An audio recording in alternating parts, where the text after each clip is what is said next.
Hello everybody and welcome to Jumputi Heroes again. My name is Scarface King, another daily video, and once again the reveals were thrilling this morning, so not a lot to say there, and I don't really feel like elaborating, so we're going to move on. We're actually going to look back. We're going to look back to the first anniversary, which is obviously the only full anniversary event we have had up until now, and therefore it's the only thing we can base our expectations of this event on. I will say that we have had a bunch of events since this event that have actually been much bigger. So since the first anniversary, I would say we've at least had 10, maybe 15 events, 20 events.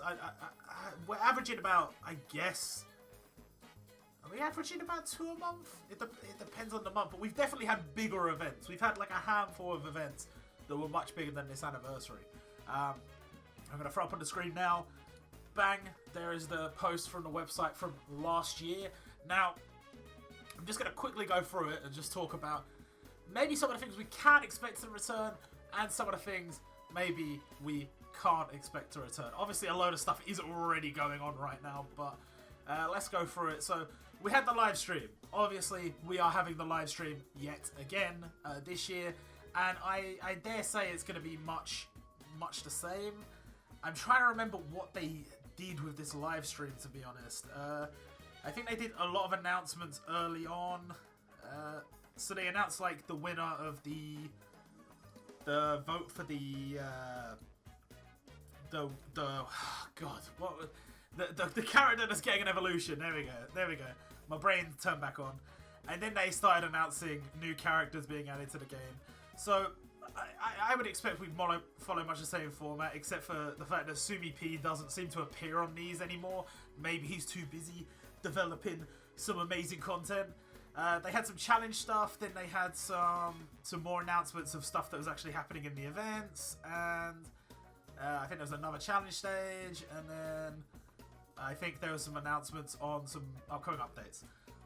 I'd imagine the stream will be pretty similar to that this year, and that is obviously the stream that is going to be on Friday this week. So I'm uploading this on Wednesday.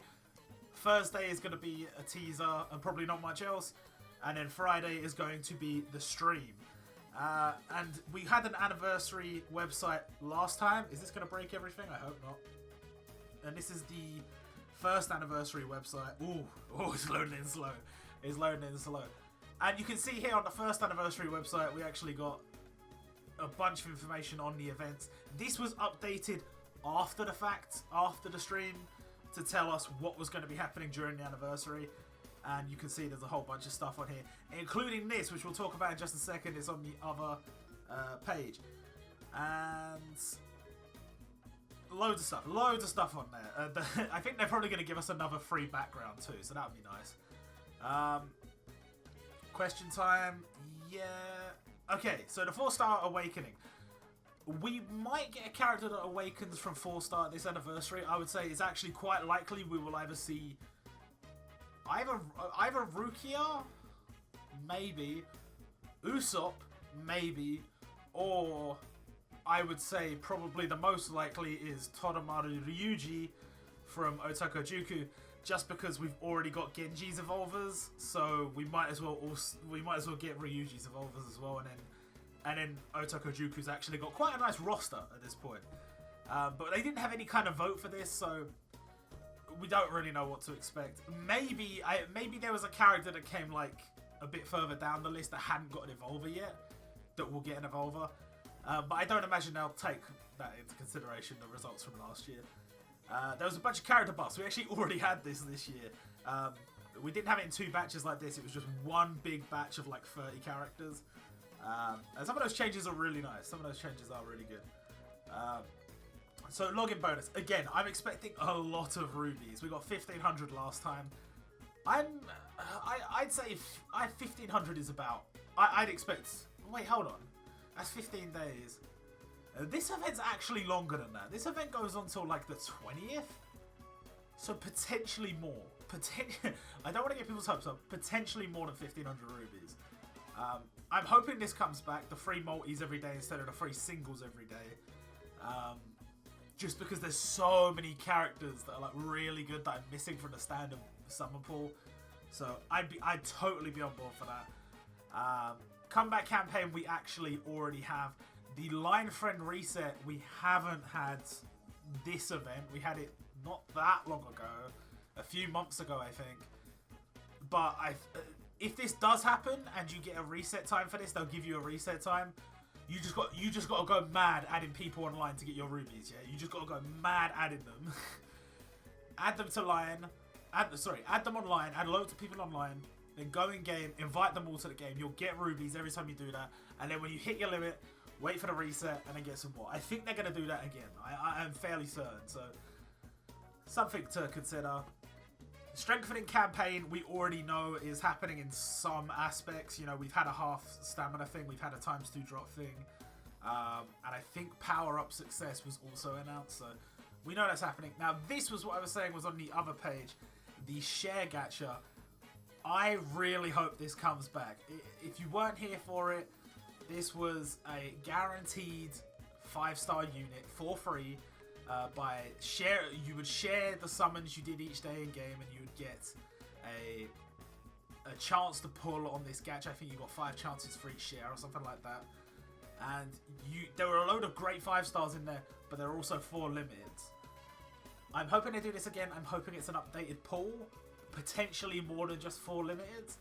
I don't necessarily know how generous they would be, because I would say the first batch of limiteds compared to some of the later ones, I think if you consider in the grand scheme of things, early standard gacha units had very specific things that they did that newer units don't do. So even though they are weaker, they still fill a niche. I feel like with some of the older limiteds, that's not as much the case. And a lot of what made them good was the fact that they hit hard, and they don't hit as hard as the newer limiteds. So I don't know if they'd be willing to give us much newer limiteds, but hopefully they give us, in essence, a free limit. That would be really nice. A few words from the development team. They did this last year. They have also done that this year. If you play the daily coin stage, there will be a message that comes up from one of the developers or one of the producers. So it's nice. I can't read them because they're written in Japanese, but I suppose I could translate them. But it's very roughly, you know, thanks for playing our game. We've worked hard. We know there's been some problems, but you know, we hope you enjoy the anniversary, stuff like that. Let's see. They did this. They did this little like interaction thing last year. I don't think they're gonna do anything like that. They did the memories thing this year. That is on this year. But I think the cutoff has already ended. It ended on the 23rd. So anybody that got their tweets in could potentially get them read out on stream. Community bingo. We have bingo on right now, but it has no reward. I'm kind of hoping we're gonna get a second bingo, and we will get. I said there's no reward. There was rubies and a multi-ticket. I'm hoping they'll do it again, and we'll get ourselves a new character from it, because it's always nicer when you get a character. Like, I know rubies and multi-tickets great, but just when you're like working together as a community and there's like loads of like difficult challenges, like most of the bingos are kind of just formality. But if you had a few challenges in there that are a little bit harder to reach, and it's like, oh, we've got to like go grind ultimate classes today. Oh, we've got to like smash Unity battle today, or whatever. If you had that, then maybe I don't know. I think it'd be nice throwing a character in there. I don't know who, but that'd be good. The first anniversary medal exchange. What was this? I don't even remember this. Oh, okay. So these were the medals.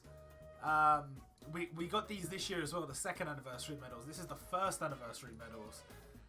And there were specific missions you had to do to make sure you got all of the medals. Now, I will say this. Some of the medals have already been available. So if you haven't played up until now, you will have missed out on some. But you'll be able to buy something.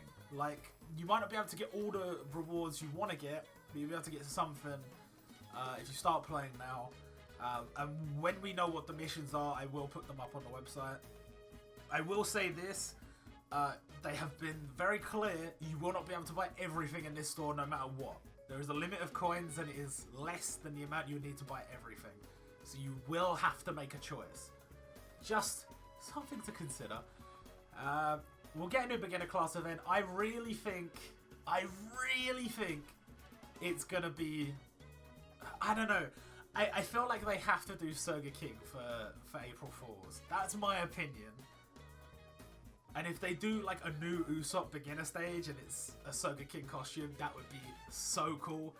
And that would fit if they're doing Luffy and Lucci. I've said this before. But to be honest, there's not enough proof that they're going to go in that direction.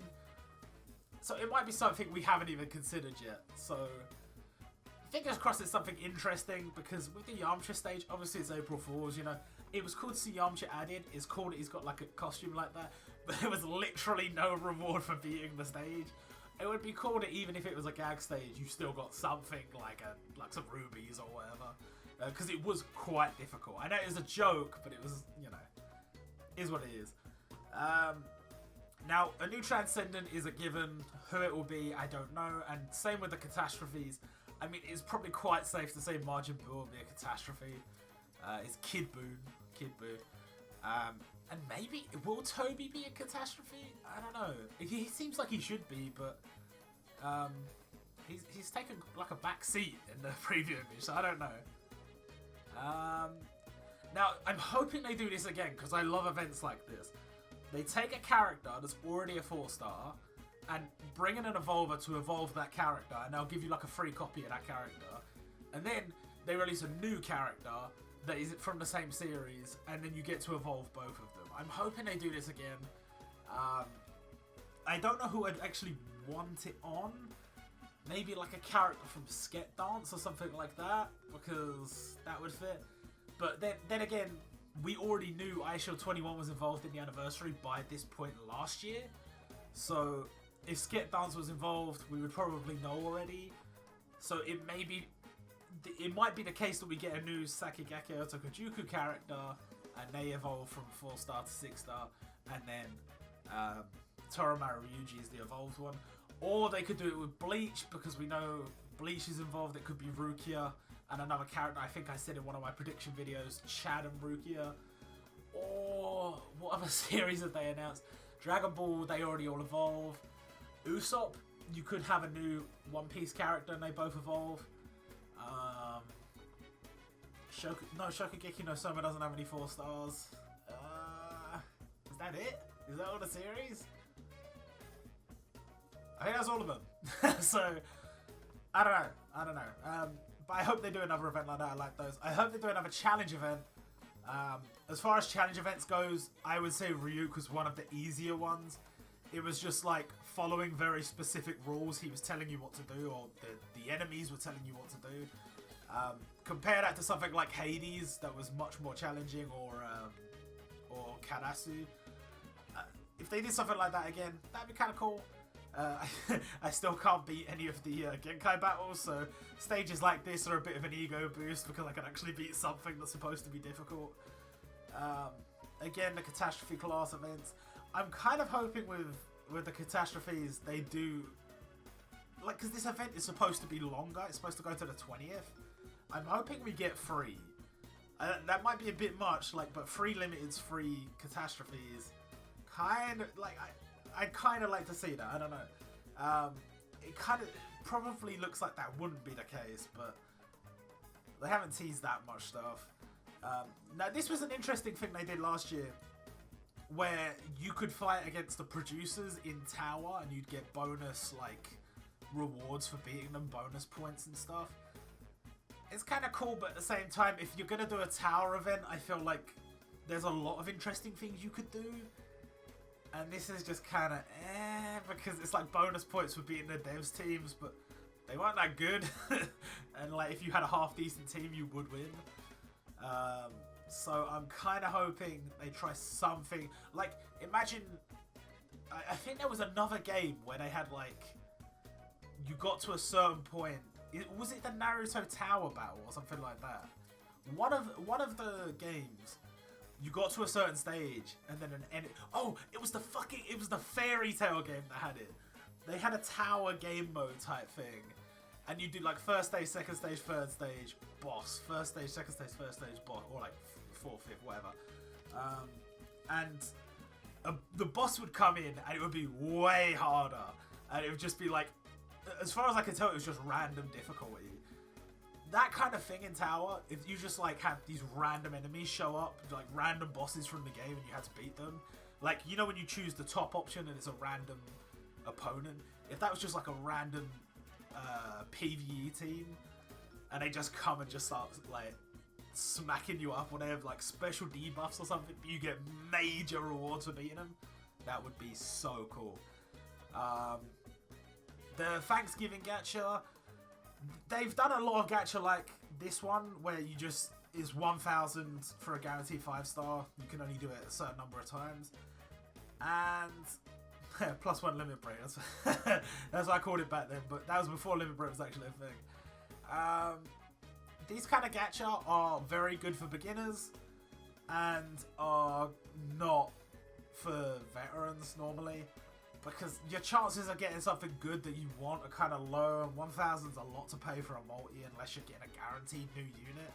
So I don't know. For me personally, it's just kind of Now the limiteds, bro, I really feel like there's space for free limiteds in this event. If I was doing it, they would be free. If I was doing it, they would be free. But Shanks and All Might are huge characters, which is what an anniversary means, huge characters.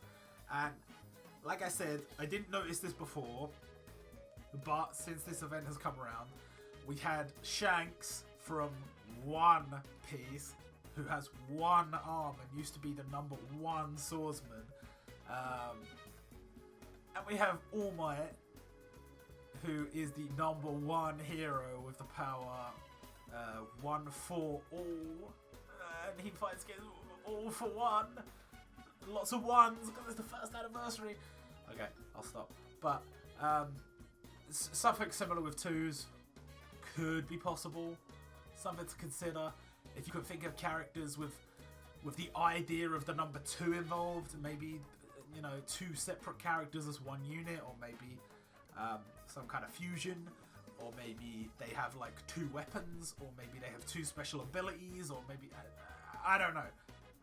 That's what I would consider, and they need to be characters that are the caliber of Shanks, the caliber of All Might. Sorry, the caliber of Shank. Guys, even back then, when these big posts came out, oh, lots of errors. I honestly can't think of characters that are big enough except Vegito. The idea of fusion, there's 2 characters from One Piece. Bro, I can't, like, the Gear 2 thing is kind of like, oh yeah, that's pretty cool. I can't think of anything else. And plus the Goku and the Luffy have kind of completely thrown me off of the way this anniversary image is. But if I really had to think about it, who makes sense for who makes sense as a limited? That's the thing. One Piece has got so many characters, you don't even know who would be a limited and who wouldn't. Like, especially with Guy Sensei being unlimited from Naruto, One Piece we could get anybody unlimited. Like Marco was on a survey before. He could easily be a limited, but is he the caliber of an anniversary limit? Not really. So I've actually like racked my brain on this, and I got nothing, which is kind of cool. I don't know what to expect. If it just ends up being that Luffy and that Goku as limited, that is so dead, and I don't think they're gonna do that. I really don't think they're gonna do that. We had the lottery where they actually gave out a shitload of rubies, and they've kind of already done this because we had the Twitter lottery where they had like 3 people are gonna win like some stupid amount of, I think it was like 3 million yen worth of, was it 3 million yen? No, it was like 10 million yen, I don't know. It was loads of rubies. Good luck to anybody that entered. I don't know if they've announced the results yet, but if they have, I didn't win. And for the sales, I've only got this one here. I think they did have some more in the extra events bit, but these sales come by so often. Don't rush to buy them. Just buy the sales that sound like they are genuinely a good deal. the the monthly sales where you pay once and then you get some rubies each day for like 30 days are really good, and I expect they will probably do one for the anniversary where if you buy it at the start of the anniversary, you'll get rubies every day during the anniversary. So if they do that, that will probably be the best value for money. So bear that in mind. And the first anniversary uni battle, as you can see, gave a shitload of goodies. And I mean, there's not much else to say about that. And this was just some stuff for. Oh yeah, that was when we found out about Hunter x Hunter. And this was the tease for the April Fools event. Now, moving on to the extra events, I don't think there was a lot in here. They opened the blog to share some stuff with. They opened the blog to share some stuff with the fans. This new Metal Shock character where you got Ryu Majin Dai. Bro, that's a big character. That is a big character. That is like an end game character being added to the shop for free. I'm saying, if they're doing something like this again this year, it's got to be someone that bangs as a character. I don't know who it should be. From the series involved, I don't know. But then again, that's it. This wasn't from the series involved. This was something completely separate. So, who would I like to? I don't even know. Who would bring in a? You need somebody that's big enough that they could hold up a limited banner, but is maybe from a series where you wouldn't necessarily have many opportunities to do a big event for them. So, and I say that because Dragon Quest you easily could do an event for, but it's clear that they've chosen to only sprinkle it in here and there rather than giving it one big event. They probably will give it one eventually, but clearly they had no plans in their second year to release that Ryu Majin Dai in a Dragon Quest story event, and they never did a Dragon Quest story event in year 2. So, a series that's not going to get one in year 3, maybe? I don't know. What would be really cool is if there was a character where the only character from that series was in the shop. Like, if they added, say... who would be a good one? If they had added, like, Denji from Chainsaw Man, and that was the only way you could get him, spend 800,000 coins in the PvP store, or the point store, or whatever it is. And it's like, it's something to work towards, especially for people who are really trying to jump weekly. Oh man, if I just save up my medals a little bit more, I can get a copy of Denji and I can use him in game. That would be so cool. But I'm hoping they do this again because they haven't added anything to this store in ages. So, character buffs, they did more character buffs. I forgot about this. They did loads of character buffs. This is just more stuff about Dragon Shiryu and the Unity battle. And this is when they added Burn. Wait, who's... Oh, Burn was introduced with... Who's Burn? It was Hinamaru on one of the challenge stages of Ryuk. But they didn't actually add a character who could burn until much later. It was like a few events later. And then they just had a few gacha here and there. And then this was where I did the information on the event for Ryuk. And there's obviously the information on Burn because Hinamaru is the first character to burn. And they didn't add a single character from Hinamaru Sumo in year 2. That kind of sucked. And you can see these sales were slightly better. They had choice tickets in here. They had a 5-star guarantee ticket. Possibly this year we could get a limited choice ticket. That would be nice. And this was me theorizing what events would be coming back based on what we saw in the files. So that's basically it for the first anniversary. And what we saw from the first anniversary. What I'm hoping for from the second anniversary is a bigger event. You've always got to one-up yourself. It's got to be bigger. Listen, you go look back at the first anniversary on Dokkan and compare it to the 5th anniversary on Dokkan. Like, 5th anniversary is just dropping fucking fire everywhere. They're giving out tons of Dragon Stones. They're giving out tons of goodies in game. They're adding new updates to the game. Loads of new units. Loads of new events. Everything. That's what I need. I need them to go mad. But that's going to do it for this video. A bit of a longer one today. And I'll see you all tomorrow when I'm sure they're going to announce something really awesome. Bye.